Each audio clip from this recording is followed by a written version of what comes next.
Imagine, imagine stepping right into the aftermath of a total catastrophe. Oh, man. Yeah, that's a heavy way to start. Right. But think about it. It could be the wreckage of an aircraft, or maybe a super chaotic emergency room after a tragic medical misdiagnosis. Or even the control room of a power plant that just had a meltdown. Exactly.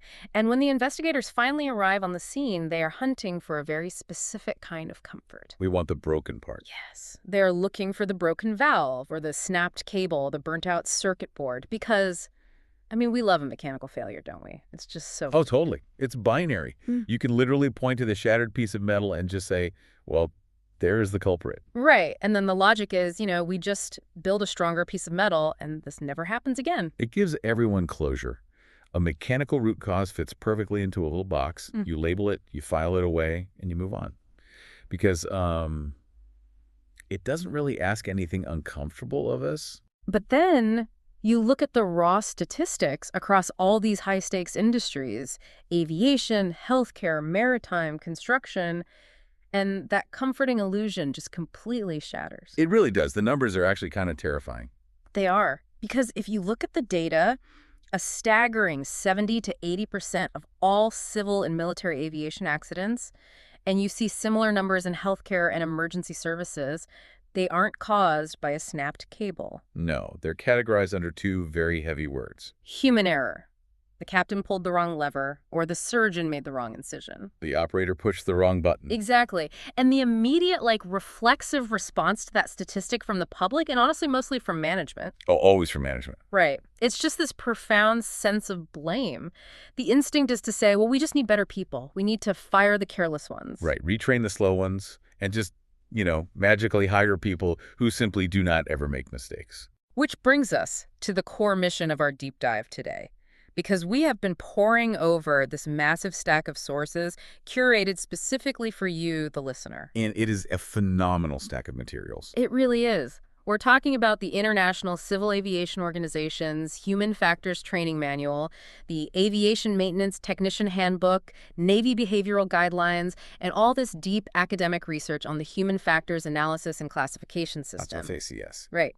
And the singular unifying revelation across all of these texts is that firing the so-called careless person is a fundamental trap. It's the worst thing you can do, actually. Yeah. Human error is not the end of the investigation. It's the very first clue. It's just the starting point. The shift in thinking here, it really cannot be overstated. These sources force us to just abandon that simplistic blame game. Right. Because if a highly trained, well-rested, intelligent professional makes a catastrophic error, treating that error as a character flaw is mathematically and scientifically useless. Useless. So for you listening, whether you manage a team of accountants or run a manufacturing site, or you're just trying to figure out why smart people make seemingly inexplicable mistakes at work, this deep dive is designed to completely dismantle how you view human performance. And risk, too. Because every single one of us operates inside a system. Right. And those systems are often perfectly designed to produce the exact errors that we end up blaming the humans for. It's wild. So to understand how those systems manipulate us, we have to define what human factors theory actually is. Because I think historically people hear the word ergonomics and they just think about the lumbar support on their office chair. Oh, for sure. Or maybe the angle of their keyboard. Yeah. But while physical comfort is a part of it, human factors is so much more than that. It's a highly practical, multidisciplinary science. It really is. It's this massive integration of cognitive psychology, systems engineering, industrial design, statistics, and biomechanics. Wow. Yeah, its entire purpose is to optimize the relationship between people and their activities. It's about safety, efficiency, and well-being. So it's essentially the science of designing the job to fit the worker rather than physically and mentally crushing the worker to fit the job. I really like that framing because the central fallacy of blame, which our sources just completely tear apart, is that punishing an individual is mostly just a psychological defense mechanism for the organization. Wait, say more about that. A defense mechanism? Yeah, it's self-preservation. A company fires the quote-unquote bad apple because it provides the illusion of safety. Oh, I see. It allows the leadership to say, well, the system's perfectly fine. We just had a rogue employee. Let's move on. But blame provides absolutely zero guidance as to the underlying mechanism of why the error actually happened. It's like treating a roaring fever by smashing the thermometer. That is a perfect analogy, yeah. You're just attacking the indicator. The human operator is just the thermometer telling you how incredibly sick the organization actually is. Exactly. And to illustrate how deep that sickness can go, the texts bring up this incredibly tragic but just vital case study. The Dryden crash. Right, the crash of Air Ontario Flight 1363 in Dryden. This was back in 1989. A twin jetliner crashed during an attempted takeoff in severe icing conditions. Now, if we apply the old simplistic model of human error to this, the verdict is fast, right? Oh, super fast. The pilot in command decided to take off with ice on the wings. We all know ice destroys lift. The plane crashes. Blame the pilot. Case closed. And to be totally clear, the investigation report did state that the captain bore ultimate responsibility for that final decision. I mean, he was the pilot in command. Right, the buck stops there. It does. However, the true breakthrough of that specific investigation was that the Canadian inquiry completely refused to stop there. Thank goodness. Yeah. They essentially concluded that the air transportation system had entirely failed this captain long before he ever pushed those throttles forward. Let's dig into the mechanics of that failure, because it's just fascinating. It wasn't just a pilot waking up and deciding to be reckless that day. Not at all. He was caught in this impossible systemic trap. So the weather was deteriorating, but the aircraft's auxiliary power unit, the APU, was completely broken. Right, and the APU is what provides electrical power and starts the main engines. And it had been broken for days. So to start the engines at the Dryden airport, they had to use a ground power cart. And here's where the organizational environment just violently closes in on him. Because the APU was broken, the airline's policy meant he couldn't shut the engines down at the gate. Because there was no ground power cart available at that specific airport to restart them. Exactly. If he shuts them down, they're stranded. But to de-ice the aircraft, the engines absolutely must be shut down. Wait, why? Because if the engines are running, they'll suck the toxic de-icing fluid straight into the cabin and literally poison the passengers. Oh my gosh. So look at the impossible corner this human being was painted into by the system. He has a broken part that the airline hasn't fixed. He can't shut the engines down because he'll be stranded. He can't de-ice with the engines running. Yep. And on top of all that, he's running behind schedule. Passengers have connecting flights. The corporate pressure to maintain the timetable is immense, and the weather is getting worse by the minute. All of those invisible factors funneled him into making a disastrous choice. The system essentially handed him a loaded gun. Which is why focusing on individual accountability as the only metric is just so dangerous. Yes, operational personnel must be accountable, but if we stop there, if we just fire or blame the captain, we leave the door wide open for the next pilot to face the exact same broken APU. The exact same lack of ground equipment. And the exact same corporate pressure. The goal of human factors is mapping what is wrong in the environment, not just who is wrong. Precisely. Which means that tomorrow, when someone on your team drops the ball, your immediate instinct shouldn't be, well, what's wrong with your focus? Right. It should be, what is wrong with the tools, the schedule, or the environment that made this error the most logical outcome for you at the time? That's a massive paradigm shift. And to help you actually map that environment, the sources give us this really brilliant architectural framework. It's called the E-shell model, S-H-E-L. Yeah, first conceptualized by Elwyn Edwards in the 1970s. It's essentially a building block diagram. It visualizes the architecture of our work. Okay, let's break down the acronym. So at the very center of this entire framework is the L, which stands for liveware. This is the human, the operator, the mechanic, the nurse, the construction worker. The person doing the job. Exactly. And the human is the most adaptable, flexible component in any system. We are capable of incredible ingenuity. But the visual representation of this model in the manuals is really striking. The liveware block right in the center isn't drawn as a perfect, smooth square. No, the edges are all jagged, irregular, and asymmetrical. And what do those jagged edges represent? They represent human variability. We are not perfectly machined parts. We get tired, our attention wanders, our vision degrades in low light, we get hungry, we get stressed out. We're messy biological creatures. We are. And because our edges are irregular, the other blocks in the system must be meticulously engineered to fit those jagged contours. If they don't fit, you create friction, stress, and eventually a total breakdown at the boundary. Okay, so the human is the liveware in the center. Let's build the blocks around them. The first is H, which is hardware. Right. This is the machine. It's the physical equipment, the computer screen, the heavy machinery on a maritime vessel, or even just the layout of the buttons on a dashboard. Got it. And next is S for software. And we should probably clarify, in human factors, software does not just mean computer code. Oh, not at all. Software refers to the non-physical aspects of the system. It's the standard operating procedures, the rule books, the maintenance manuals. The policy. Yeah, even the layout of a physical checklist or the symbology used on a warning sign in a factory. That's all software. And then the final block, the one pressing in on the human from the outside, is E for environment. Now, I think most people hear environment and they picture the physical space, right? Like the weather or the noise level or the glare on a monitor. Sure, and that's definitely part of it. But the texts expand this massively. The environment block is arguably the most insidious because it's split into physical and organizational categories. Organizational environment, that's the invisible stuff. Exactly. It's your shift work schedules, the labor management relations, the company's financial health, profitability pressures, and the underlying safety culture. It's the water the fish is swimming in. That's a great way to put it. You can have perfect hardware and software, but if the organizational environment demands that a worker complete a 10-hour task in 4 hours, the system will eventually fracture. What I find so compelling here is that the sources emphasize that errors rarely originate deep inside these individual blocks. The danger zones are the interfaces. And mismatches. Right, the boundaries where the jagged edges of the human meet the other blocks. That is exactly where any good investigation starts. Think about the Liveware software interface, right?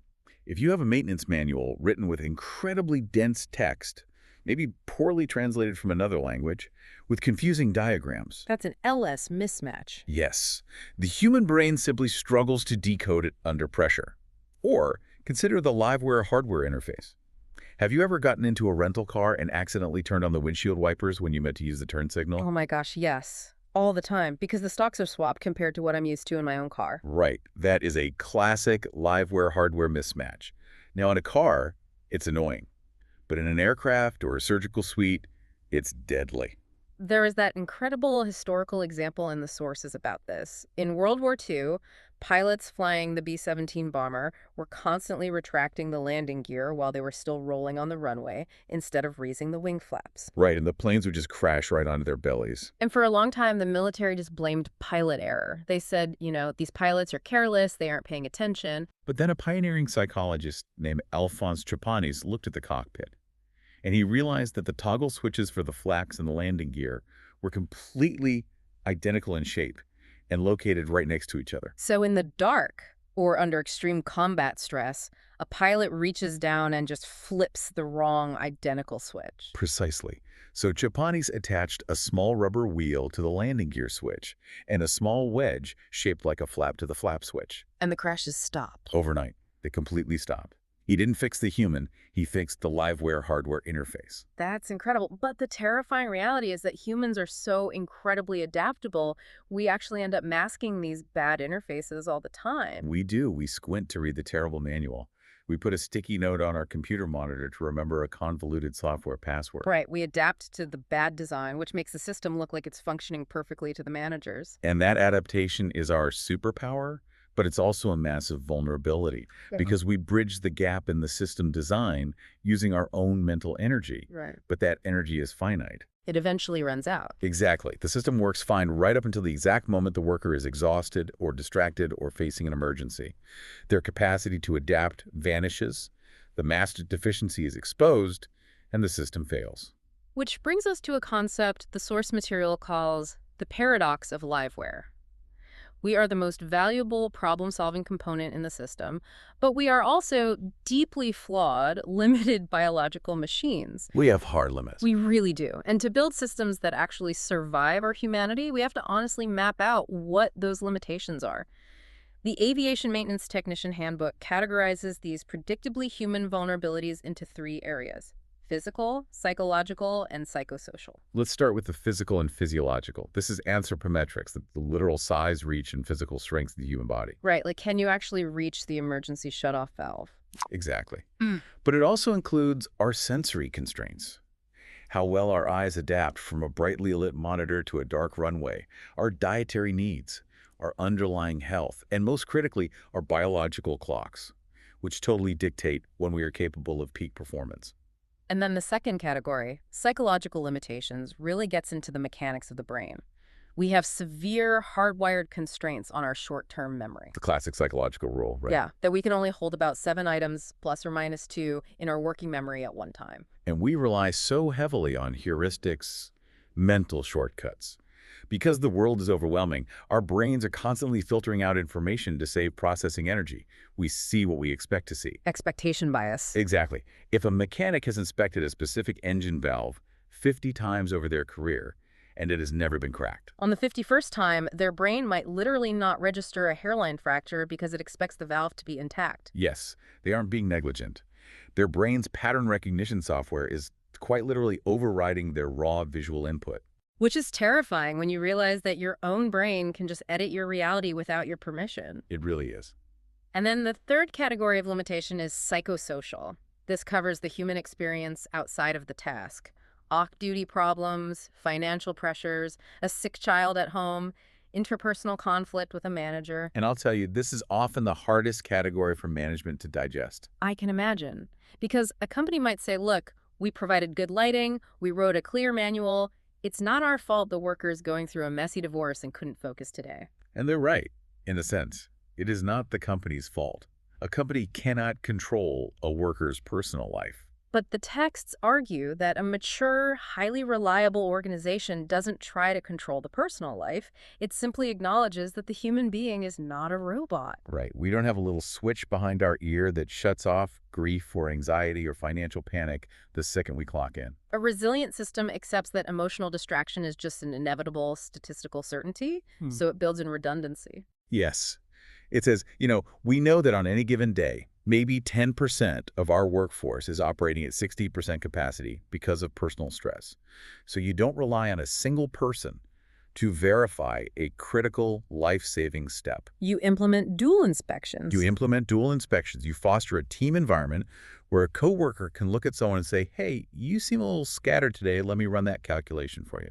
It's about engineering a safety net beneath the jagged edges of the human psyche. Right. And a massive part of that psyche is how we handle pressure, which leads us directly into the mechanics of mental workload and stress. The Yerkes-Dodson law. Yes, exactly, mapped out in the sources. So the sources rely heavily on Daniel Kahneman's early work, defining mental workload as the proportion of your finite mental capacity that you are expending on a task at any given moment. Think of your brain like a computer's central processing unit. You only have so much RAM. Right.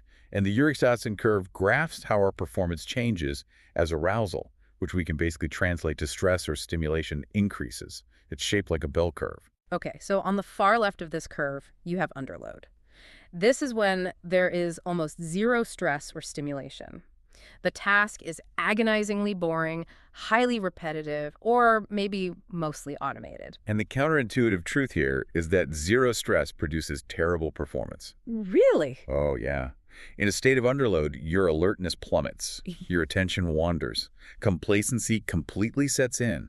You are physically present, but cognitively, you have checked out. This is why a security guard staring at a quiet monitor for 8 straight hours might completely miss a subtle intrusion on the screen. Exactly. But as the stimulation increases, you move up the slope of the bell curve until you reach the peak, which is optimal arousal. The flow state. The flow state. You are challenged, your adrenaline is up just enough to sharpen your focus, and you are operating at peak efficiency. But if the situation deteriorates, alarms start blaring, multiple systems fail, time is running out. You get pushed rapidly down the far side of the curve into overload. And in a state of overload, your cognitive RAM is completely maxed out. Yeah. You simply do not have enough processing power to decode the incoming data. Your performance falls off a cliff. And the sources detail a deeply dangerous physiological reaction to this state called locking on, or tunnel vision. It's a huge factor in major accidents. I want to spend some time on the mechanics of locking on, because the examples in the text are harrowing. It's exactly like a smartphone. If you open 2 apps, the phone runs perfectly. Smooth as silk. But if you open 50 massive apps at the exact same moment, the processor panics. The battery spikes, the main screen freezes, and the phone just stops responding to your finger tapping the glass. The human brain does the exact same thing under overload. The scientific term for one aspect of this is inattentional deafness. Inattentional deafness, wow. Yeah. Under extreme stress, the brain is so desperate to reduce the overwhelming workload that it forcefully narrows its focus to a single manageable point. It actively shuts down peripheral sensory input to save power. And one of the most famous case studies of this is Eastern Airlines Flight 401 back in 1972. Let's walk through that, because it perfectly illustrates the Yerkes-Dodson curve in real life. It really does. So Flight 401 was on approach to Miami at night. The crew lowered the landing gear, but a tiny, like $12 green indicator light on the dashboard didn't illuminate. It was supposed to tell them the gear was locked. Right. But it was just a burnt-out bulb. The gear was fine. But the entire flight crew, the captain, the first officer, and the flight engineer became completely fixated on this one single light bulb. They locked on. They locked on hard. They took it out. They tried to reinsert it. They were discussing it, just entirely consumed by this one minor mechanical issue. And while they were obsessing over the bulb, someone accidentally bumped the control column, which disengaged the autopilot. And this massive jetliner slowly began to descend into the pitch-black Everglades. And here's where the cognitive overload becomes fatal. Because the plane actually tried to warn them. It did. As the plane dropped, a loud, continuous C-chord warning alarm began sounding in the cockpit to warn them of the altitude deviation. It sounded for a long time. But the cockpit voice recorder revealed that none of the three highly trained men reacted to it. They didn't even mention it. Because their brains literally did not process the sound. It wasn't that they heard it and chose to ignore it. The stress and fixation on the light bulb had consumed 100% of their cognitive RAM. Their auditory processing was shut off by their own nervous systems. They flew a perfectly functional aircraft into a swamp because their brains froze. It's a profound tragedy, but it's a perfect example of why you cannot just train human error out of people. No amount of training overrides the biological reality of cognitive overload. Which forces us to ask a really critical question. If human bandwidth is so limited, how do we design tools to help? And the immediate assumption everyone makes is, well, modern technology. Right, automation. We build computers to fly the planes, monitor the nuclear reactors, drive the cars, run the assembly lines. But the source texts reveal a really dark side to this. They call it the ironies of automation. Because automation doesn't necessarily save us from the workload curve, it can actually hurl us into the most dangerous extremes of it. How so? Well, historically, engineers employed what's called a technology-driven approach. They viewed the human as this messy, unreliable hazard. The goal was to automate the human out of the loop as much as mathematically possible. But an academic named Lisanne Bainbridge outlined the supreme irony of this approach, right? Designers only know how to automate predictable, routine, mathematically solvable tasks. Exactly. So the computer takes over the easy stuff. And what does that leave for the human? It leaves the most complex, ambiguous, unpredictable, and dynamically dangerous tasks. The designer tries to eliminate the operator, but actually ends up abandoning the operator with a job that requires superhuman cognitive leaps when the automation encounters something it doesn't understand. This creates a terrifying pendulum swing on that Yerkes-Dodson curve. For 99% of a flight or a shift in a control room, the human is in a severe state of underload. They're bored. They're just passive monitors of a machine that seems to know exactly what it's doing. But when the sensor freezes or the software glitches, the computer throws its metaphorical hands up and says, I don't know what to do, you figure it out. And in a split second, the human is violently shoved from underload all the way to overload. The sources refer to this lag as the takeover transient. The takeover transient? Yeah. When a highly automated system abruptly hands control back to a human, the human suffers from a total lack of situational awareness. Because they haven't actually been flying the plane. Right. They haven't been actively engaged. They lack the immediate mental model and the neuromuscular readiness to just jump in and take over. It takes time for the brain to realize the computer has quit, to gather the raw data, to form a picture of the emergency, and to tell the hands what to do. And in high-speed environments, you simply do not have that time. Think of Air France Flight 447 over the Atlantic. That's a haunting example. Ice crystals clog the pitot tubes, which are the speed sensors. The autopilot, receiving contradictory speed data, instantly disconnected and handed the plane back to the pilots in the middle of a dark storm at high altitude. And the pilots were startled. They were suffering from a massive takeover transient. Exactly. In their confusion and dealing with what we call mode confusion, they pulled back on the controls instead of pushing down, which stalled the aircraft. You mentioned mode confusion, which the sources highlight specifically regarding opaque systems like glass cockpits. Yes. We've replaced physical dials with digital screens. And while a digital screen reduces workload when you're just cruising, it becomes an absolute labyrinth during an emergency. The pilot might think the computer is in maintain altitude mode, but the computer is actually in descend mode. So the pilot is literally fighting the plane, trying to figure out what the software is thinking, which exponentially increases the mental workload. They're trying to diagnose the computer interface instead of diagnosing the physical reality of the environment outside the window. So the takeaway for anyone designing a system, whether it's aviation software or a new inventory app for a retail store, is human-centered automation. Keep the human in the loop.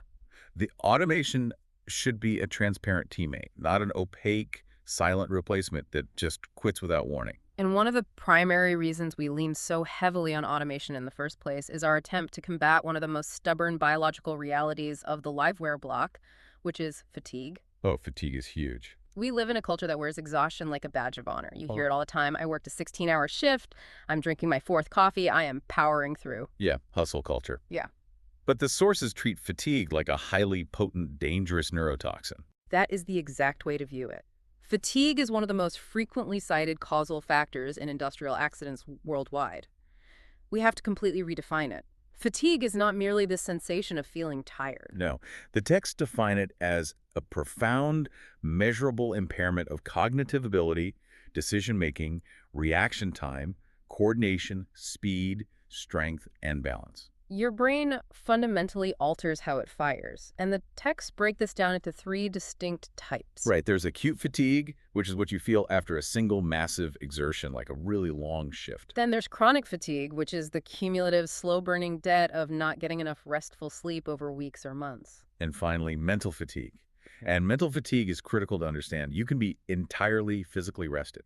You can have slept 8 hours and be sitting in a highly ergonomic chair. But if you are enduring severe emotional stress, or if you are focused on an intensely complex cognitive task for hours, your brain will deplete its energy reserve. Your performance will degrade exactly as if you had just run a marathon. But the core biological mechanics of fatigue are tied to chronobiology, our circadian rhythms. I know jet lag feels terrible, but the texts really dive into the actual chemistry of the biological clock. They do, because we are diurnal creatures. Yeah. Over millions of years of evolution, we are hardwired to be active while the sun is up and asleep when it's dark. Right. Throughout a 24-hour cycle, your core body temperature, your blood pressure, your hormone levels like melatonin, and your baseline alertness naturally rise and fall in a very predictable wave. And the deepest trough of that wave, the point where your body is just screaming for you to be unconscious, is generally between 3 a.m. and 5:00 a.m. Exactly.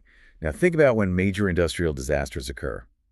The reactor explosion at Chernobyl. Oh, wow. The 3 Mile Island partial meltdown, the Exxon Valdez running aground, they all occurred in the middle of the night, right in the deepest valley of the operator's circadian rhythms. That's chilling.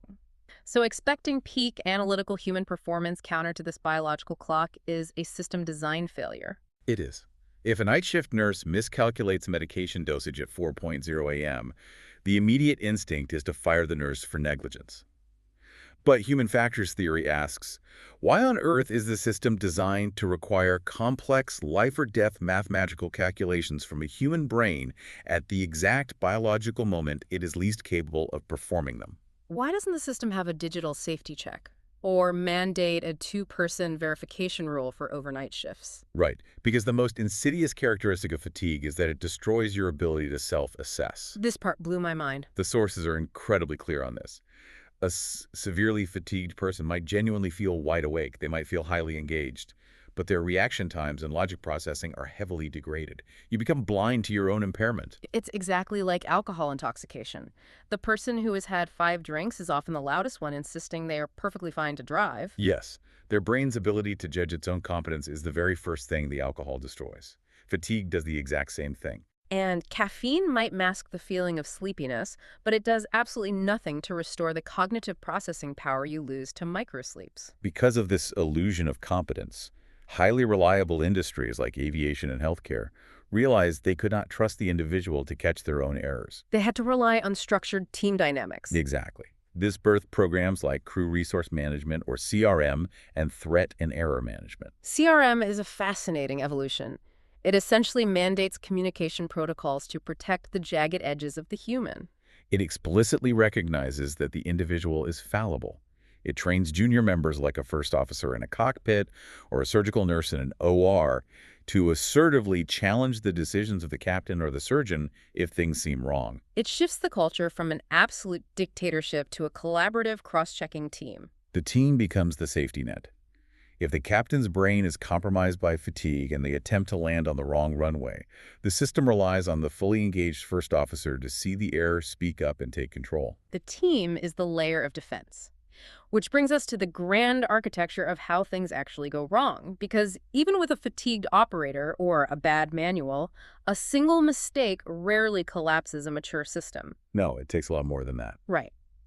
To understand how catastrophes happen, we have to look at the work of psychologist James Reason and the Swiss cheese model of organizational accidents. James Reason completely revolutionized safety science. He posited that in complex, well-defended systems, you don't have accidents because of a single point of failure. You have multiple layers of defense. Imagine a stack of slices of Swiss cheese. Right, the famous Swiss cheese. So each slice of cheese represents a barrier designed to prevent an accident. One slice is the physical alarms. The next slice is the standard operating procedures. The next is the training program, and the next is the team cross-checking. Exactly.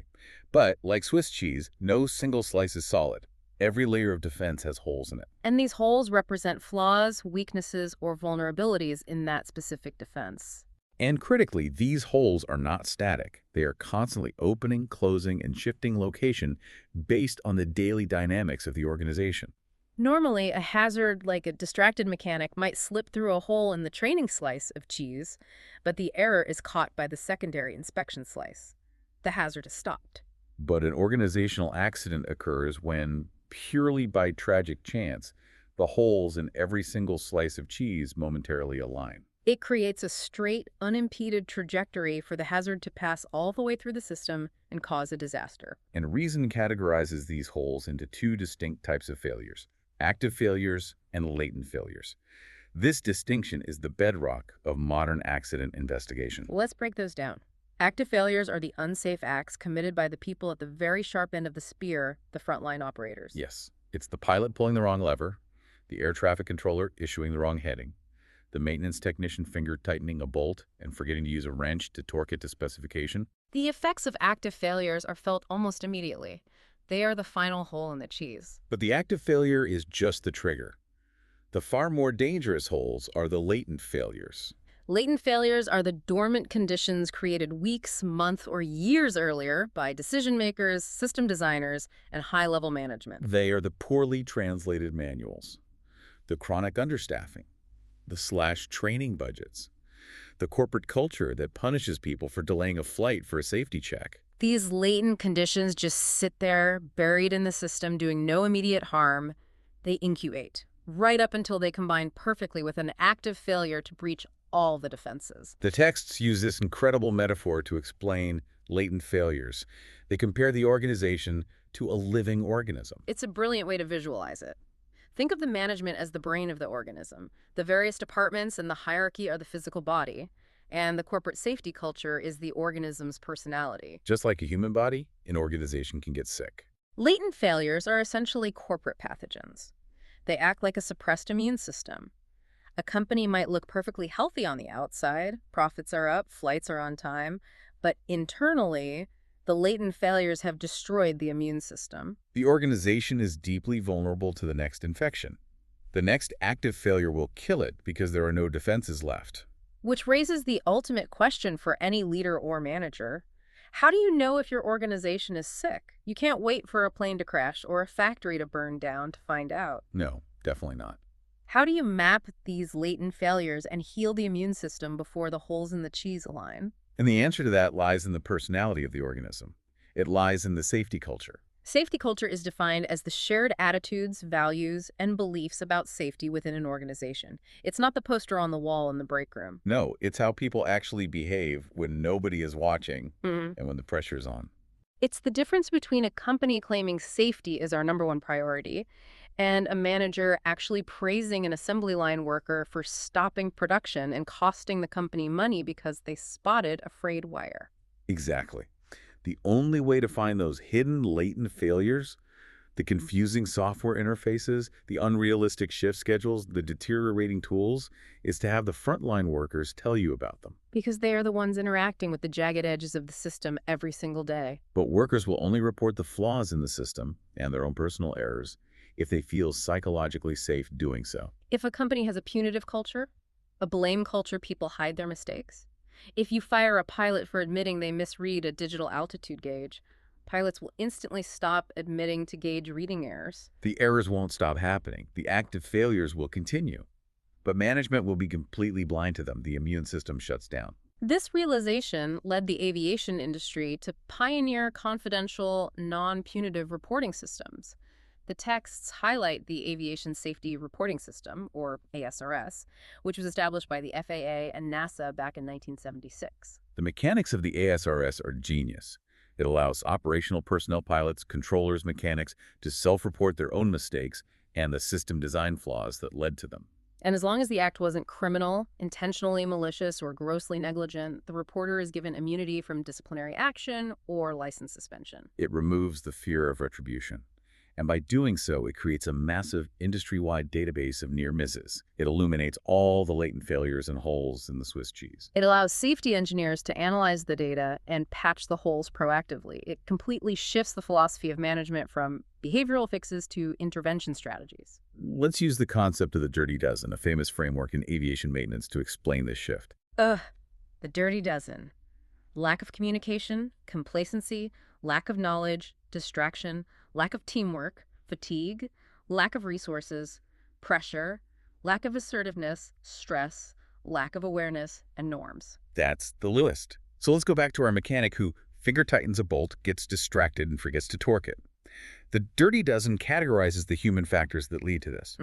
Distraction, fatigue, complacency. Right. An old-school behavioral fix approach would pull the mechanic into an office, ask why they were distracted, and suspend them, or put up a sign that says pay more attention. Which is useless because human memory is fundamentally fallible. You cannot rewire the biological brain to never forget a step when interrupted.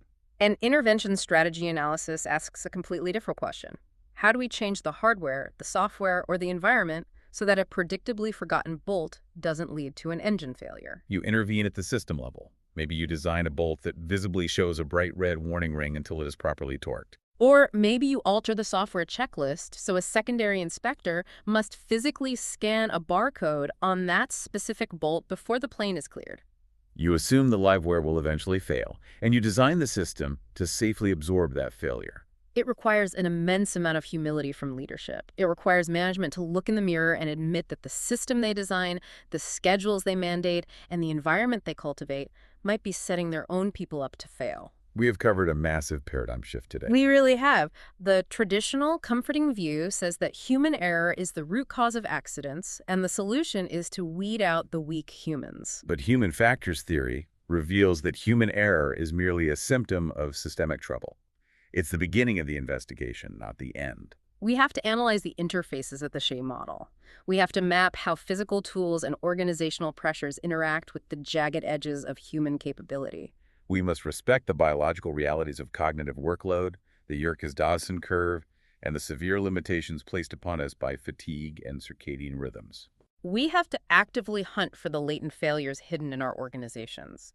We have to build safety cultures that reward transparency rather than punishing honesty, so we can patch the holes in the Swiss cheese before they align. Ultimately, it is about abandoning the futile quest to build a perfect human, and instead dedicating our energy to designing systems that fit the humans we actually have. And I want to leave you with a final thought, inspired by how the source tests ultimately define the human being. That's a great definition. Despite all of our vulnerabilities, our memory lapses, and our susceptibility to stress, the texts call us the most flexible, adaptable, and valuable part of the system. Humans are the ultimate safety valve.